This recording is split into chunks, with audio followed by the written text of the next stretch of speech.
Hello and welcome to Danish pronunciation for beginners. My name is Allan and this is Dialog 25, Dialog 25, Kærestesorg. Kærestesorg. Lovesickness.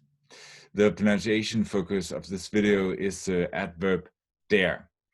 Listen how I pronounce the two sentences that I marked here. Se, der går din eks-kæreste. Der. So when der is stressed, it's pronounced der.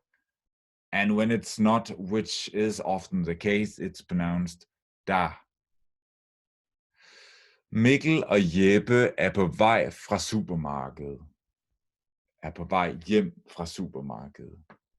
Se, der går Mi, din ekskæreste.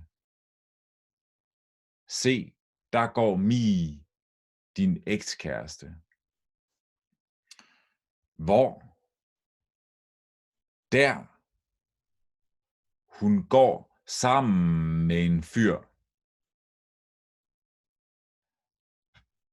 And I say sammen med. Hun går sammen med en fyr. Og de går hånd i hånd.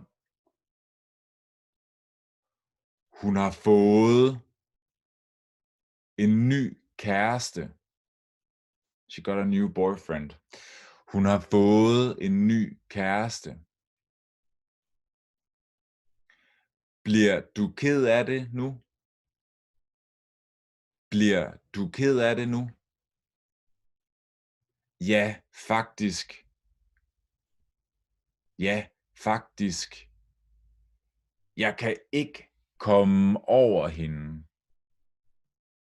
Jeg kan ikke komme over hende. I can't get over her. Jo, du kan. Du finder en anden.